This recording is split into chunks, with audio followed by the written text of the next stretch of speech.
some time to look at questions 1 to 4.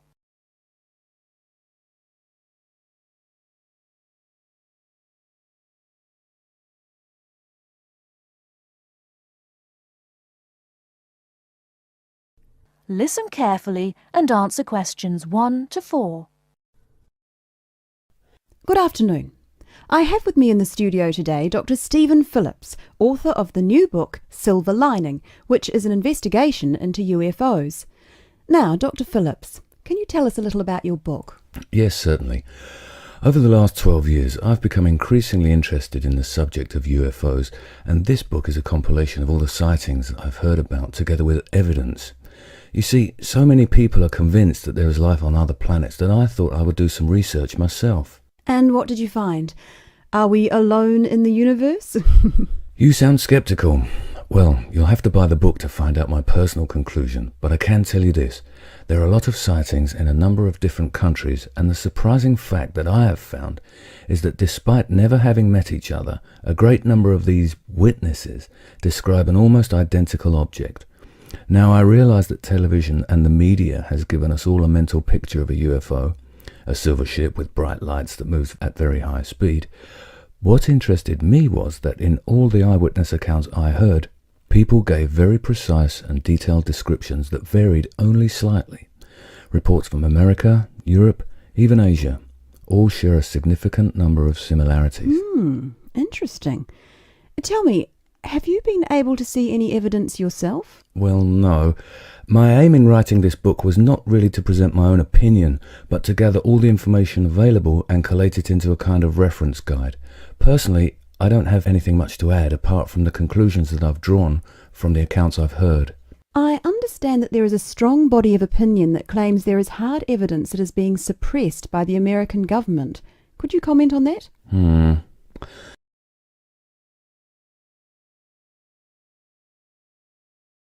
Before you hear the rest of the conversation, you have some time to look at questions 5 to 10.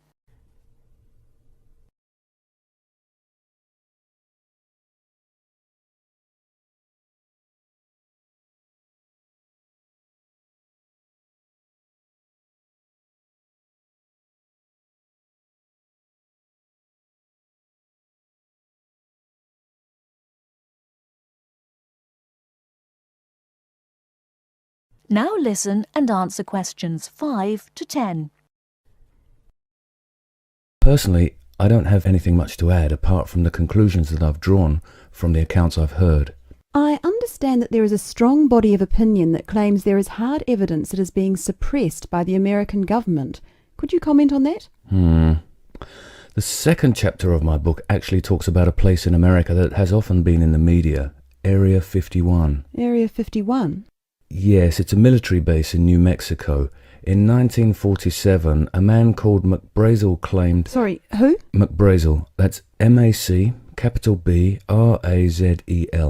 Anyway, McBrazel claimed to have found pieces of an alien spacecraft on his farm in Roswell. Now, many people believe that this was true and that the government of the time took the debris. Since that time, they have denied all knowledge of any such find, and accounts by the many leading experts at the time dismissed the claim, believing that McBrazel had actually found pieces of a higher altitude weather balloon that had disintegrated. Now, the lack of information combined with the large number of conspiracy theorists means that no useful scientific conclusion can be drawn, but I have found out one or two surprising details. Again, you'll have to buy the book if you want to find out more. Okay. Now, I understand that an overwhelming majority of UFO sightings occurred in America. Do you find that in any way relevant? Well, as I mentioned before, there are a large number of conspiracy theorists, and the popularity of science fiction programs in America could lead you to suspect that these sightings may be nothing more than an overactive imagination. However, I have found that there are a number of other factors that determine UFO sightings. In Northern Europe, the number of reports is very low, whereas in Southern Europe, where there is more open space, less light pollution, and generally clearer skies, the number of sightings increases.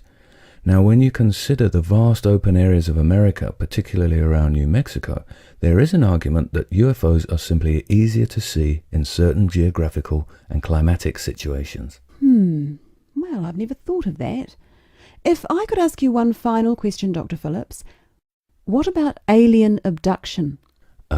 Well, I don't really cover that in my book. You see, I was looking to present facts from which people could draw their own conclusions. With these reported abductions, I've found them to be very unreliable. Well, thank you very much for your time. Before we finish, I'd just like to add that Silver Lining is available at all leading bookstores, priced at £19.99. Until next week, goodbye. That is the end of part 1. You now have half a minute to check your answers.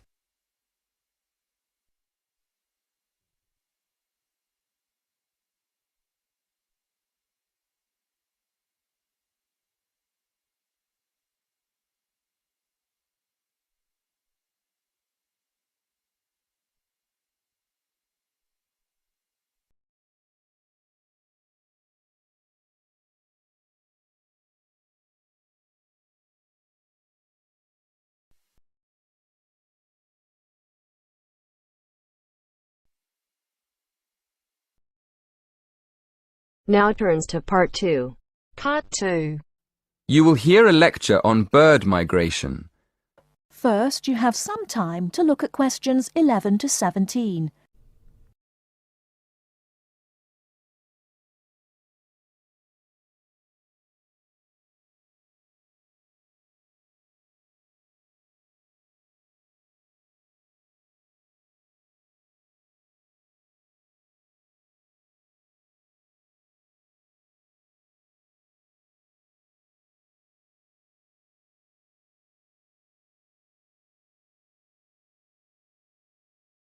Now, listen carefully and answer questions 11 to 17.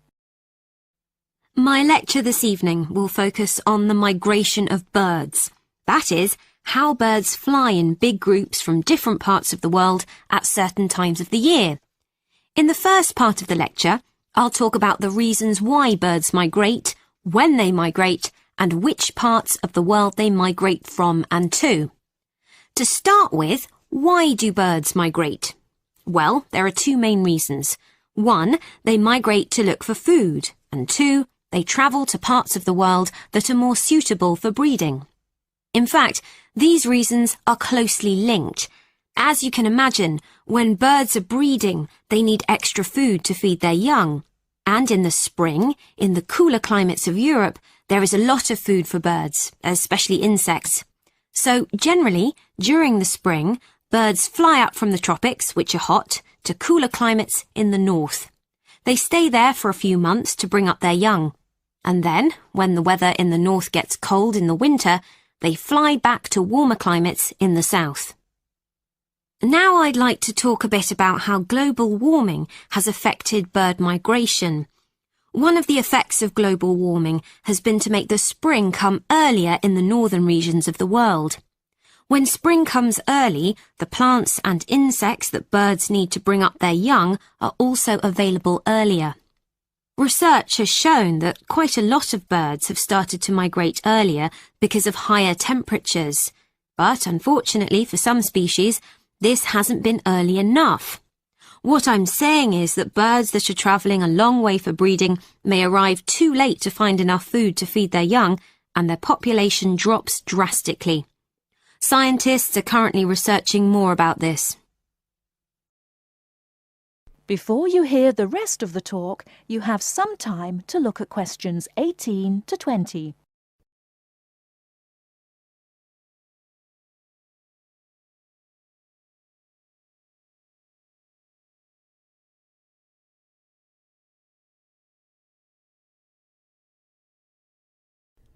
Now listen and answer questions 18 to 20. Now, I thought I'd finish by just briefly describing a few different patterns of migration. Migration varies with the type of bird and the area they come from. For example, one kind of migration is partial migration. This means that some birds in a particular species will migrate and others won't. It usually depends on how the weather affects food supplies, and very often happens in the tropics. In another migratory pattern, a bird called an Arctic tern migrates the whole length of the globe from the North Pole to the South. The Arctic tern travels between 12 and 15,000 kilometres each way when it migrates in a complete circle around the world. It's quite amazing. Right, and lastly, I'd like to mention a pattern which isn't nearly as spectacular, but is very interesting. And this is the way many birds migrate across North America. In this pattern, the birds fly northwards in the west of the country and then back south again in the east. So, if you imagine it, they're actually migrating in a circular pattern, like the hands of a clock, not in a straight line, as we might think. That is the end of part 2. You now have half a minute to check your answers.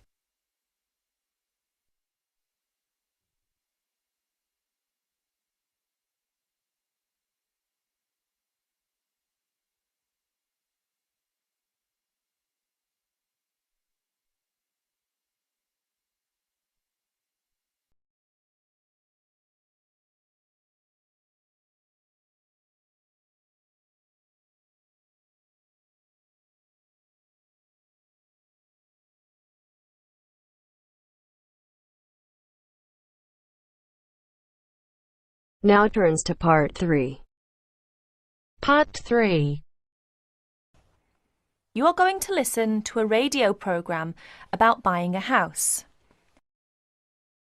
First, you have some time to look at questions 21 to 25.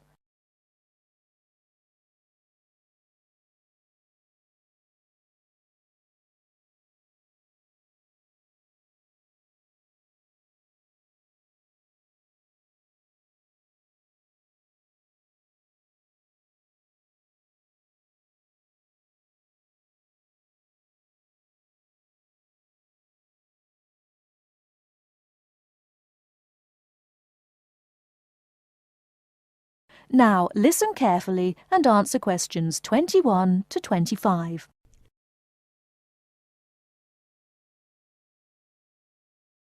Good afternoon, listeners. Today, I'd like to welcome Edward Fox, who is going to talk to us today about buying a house. Edward. Thank you, Eunice. For most people, at least, buying a house is a major life event, and probably the single most expensive item you are ever likely to buy. It is also a place that you can make your home. Therefore, thinking carefully before you make a purchase is of the utmost importance. One of the most important things to consider before buying any property is the location. Because remember, it is where you plan to spend a large part of your life, or indeed the rest of your life in some circumstances. Therefore, consider the type of life you enjoy leading. Are you a very sociable person who enjoys nightclubs and discos? If so, then you may wish to consider something close to the city, or indeed in a city where it is convenient for all types of nightlife. On the other hand, if, like me, you prefer a quieter life, then you may want to consider something away from the city. However, do remember that proximity to your place of work is also important. Indeed, we spend most of our life at work, and you don't want to have to spend 2 or more hours every day travelling to work now, do you? Therefore, transport is the utmost importance. City suburbs, however, are often conveniently located for commuting to work, all for shopping, without being in the heart of a busy city. You may, however, think that a house in the suburbs would be far too expensive. Yet houses located in cities can often exceed the price of suburban houses. So check out the prices. You may be surprised. Family is another important consideration. You may prefer a house that is away from a busy street or main road. And of course, remember that children have to attend school. Is there a good school in the area, or would your children have to travel a long distance to get to school? Therefore, if you have children, or you plan to have children, location is a very important factor. And of course, remember that a family influences the size of the property. Before you hear the rest of the talk, you have some time to look at questions 26 to 30.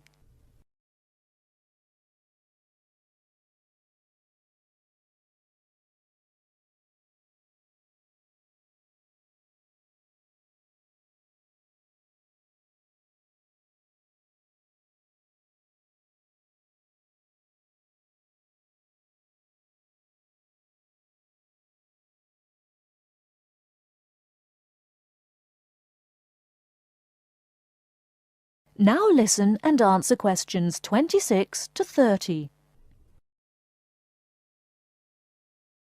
And of course, remember that a family influences the size of the property. There are, of course, various types of houses. There are detached houses which stand alone and are not joined by to another building. Then there are semi-detached houses, which, incidentally, are the most common, and for good reason, because they are less expensive than detached houses. This is because they are, in fact, two houses joined together, and therefore take up less space. And finally, there are townhouses, which are many houses joined together to form a long row. But don't think that townhouses are less expensive than semi-detached houses. They rarely are. This is because they are usually built in cities where the prices of property is very expensive indeed. The age of property is another consideration. If you're considering buying an old house, beware. You may be faced with expensive repairs and renovation bills. So have the house thoroughly checked by a professional surveyor before you decide to buy. But then again, there are things you can look for yourself. Things such as the condition of the woodwork, especially doors and windows that can be expensive to replace. More importantly, make sure all the fixtures and fittings, things such as cupboards, sinks, taps, bathtubs, are all in good working order, because replacing kitchens and bathrooms can be a very costly business. And don't forget the garden. If the property has one, if you enjoy gardening, then fine. But if you don't enjoy gardening, then you may prefer a small garden as opposed to a big one. But even if you do enjoy gardening, it is important to remember that gardens take up a lot of your time. So keeping a garden in good order may be very difficult if you work long hours. One final thing is the general feel of the place. Does it have a good atmosphere? And most importantly of all, would you feel comfortable living there? Thank you, Edward. But I'm afraid that's all we have time for today. But I'll be back next Wednesday when my guest speaker will be talking about buying a computer. So until then, bye for now.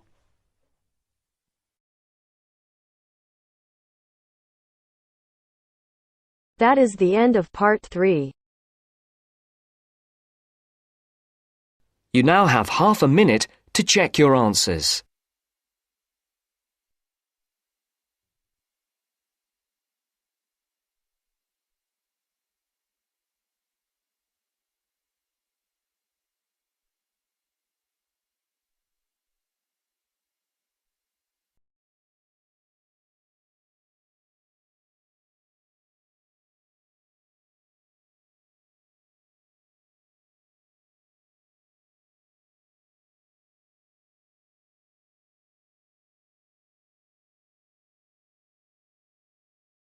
Now turns to part 4. Part 4. You are going to hear a talk on 2 famous American presidents. As you listen, fill the missing information in the notes below. First, you have some time to look at questions 31 to 40.